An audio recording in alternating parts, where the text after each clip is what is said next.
টিমের সবাই একদিকে, মিম বা আরেকটা ছেলে ওরা একদিকে। এদের সঙ্গে তো আমি 30 বছরের একটা মেয়েকে জুটি করতে পারি না। হ্যালো বন্ধুরা, 4-5 বছর আগে তিথি প্র্যাঙ্কিং টিম ছেড়ে চলে গেছে, তাহলে আবার কেন প্র্যাঙ্কিং টিমে আসতে চাইছে? অর্থিক সজীবের ভাগ্নি কেন প্র্যাঙ্কিং টিম ছেড়ে চলে গিয়েছিল, আবার কেন প্র্যাঙ্কিং টিমে আসতে চাইছে? অর্থিক সজীবের ভাগ্নি অর্থিক সজীবের চরিত্র নিয়ে কেন কথা বলেছে? মিরাজ খান কেন বলল প্র্যাঙ্কিং টিম একদিকে আর মিম সাকিব আর একদিকে? তার জন্যই এত প্রবলেম হচ্ছে। আরোহী মিমো সাথীর কি সত্যিই ঝামেলা হয়েছে, নাকি এর মধ্যে কোনো রহস্য আছে? প্র্যাঙ্কিং টিমে কন্ট্রোভার্সি কেন হচ্ছে আজকের এই ভিডিওতে জানাবো।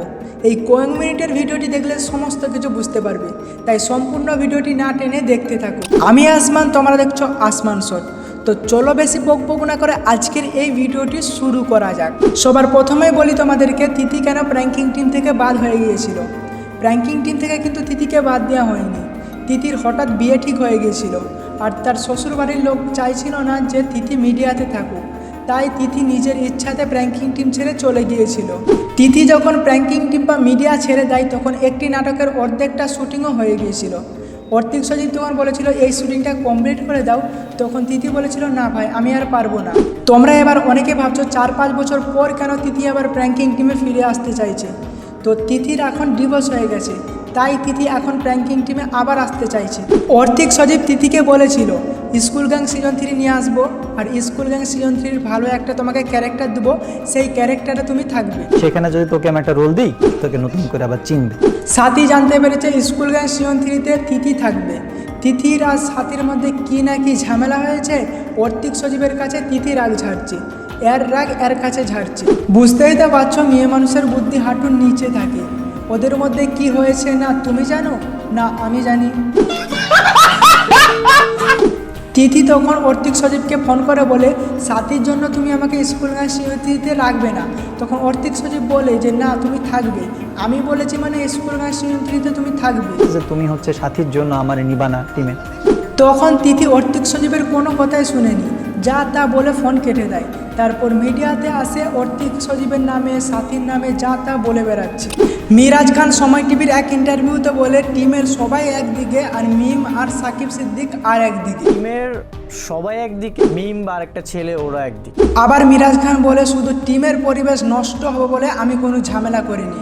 আমি যদি ঝামেলা করতাম তাহলে আমার এক্সের বয়ফ্রেন্ড প্র্যাঙ্কিং টিমে নাটক করা তো দূরের কথা, প্র্যাঙ্কিং টিমেই আসতে পারতো না।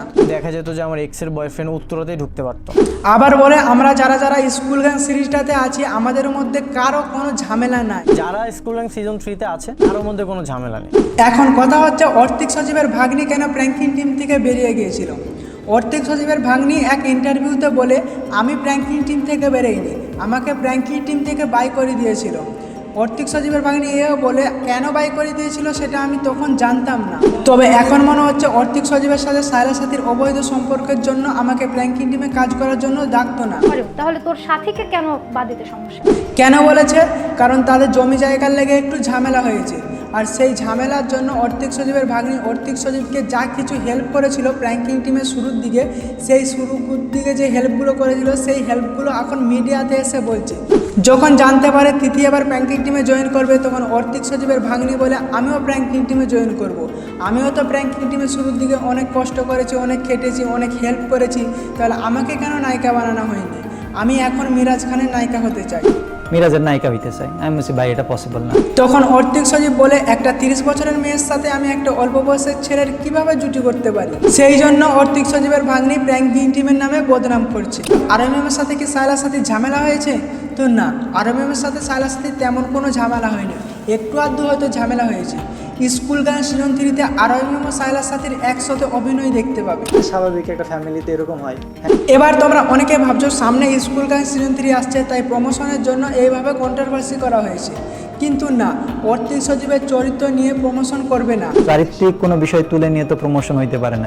স্কুল গ্যাং সিরিজ এমন একটা সিরিজ, স্কুল গ্যাং সিজন 3 না প্রমোশন করলেও মানুষ দেখবে, কারণ স্কুল গ্যাং সিরিজটা এমন সিরিজ, স্কুল গ্যাং সিরিজ দেখলে মানুষ মনে মনে অনুভব করতে পারবে যে স্কুল জীবনের বন্ধুত্ব কেমন ছিল, স্কুল জীবনটা কেমন ছিল। এই নিয়ে তোমাদেরকে মতামত কমেন্ট করে জানিও, আর ভিডিওটি ভালো লাগলে লাইক দিয়ে চ্যানেলটিকে সাবস্ক্রাইব করে দিও। দেখা হচ্ছে খুব তাড়াতাড়ি নেক্সট কোনো ধামাকাদার ভিডিওতে।